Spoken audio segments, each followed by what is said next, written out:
Hello दोस्तों, सोमवती अमावस्या आने वाली है। इस दिन जो है स्नान, दान, पूजा पाठ का विशेष महत्व है। मैं आपको ये बताऊंगी कि मतलब सोमवती अमावस्या क्यों मनाई जाती है। इसके पीछे एक कथा है। एक गांव में एक गरीब ब्राह्मण रहता था अपनी पत्नी के साथ। उसके एक बेटी थी। बेटी जैसे जैसे बड़ी होने लगी, ब्राह्मण को चिंता होने लगी कि मैं अपनी बेटी की शादी कैसे करूँगा।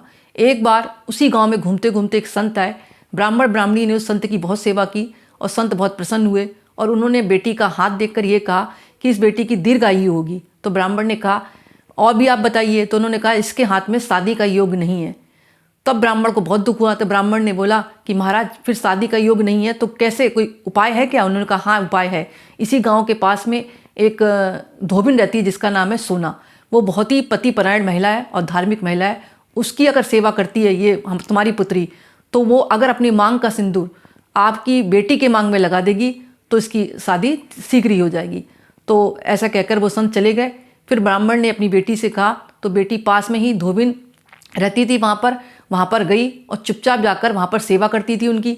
मतलब उस सोना को नहीं पता लगता था जो धोबिन थी, ये चुपचाप मतलब सेवा करके आ जाती थी।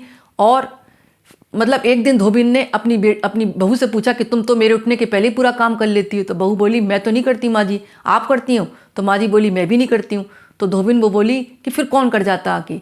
तो उन्होंने कहा अब देखना पड़ेगा। तो सुबह देखा कि एक लड़की आती है जो मुंह ढककर पूरे घर की काम धंधा कर जाती है। तब उन्होंने उस लड़की से पूछा कि बेटी तुम कौन हो? तो उस लड़की ने कहा कि माता मैं जो हूँ मतलब एक ब्राह्मण की बेटी हूँ, मेरी शादी में रोक लग रही है, यानी शादी होने का मेरे में योग नहीं है। अगर आप अपनी मांग का सिंदूर मेरी मांग में लगा देंगी तो मेरी शादी हो सकती है। तब धोबिन ने अपनी मांग का सिंदूर उस पुत्री के मतलब मांग में लगा दिया। इधर जैसे ही मांग में सिंदूर लगाया धोबिन का पति मर गया। अच्छा, धोबिन को ये बात पता लग गई तो धोबिन भागती हुई पीपल के पेड़ की परिक्रमा की और उसने पूजा की। जैसे ही पूजा की, निर्जल होकर पूजा की, वैसे ही उसका पति जीवित हो गया।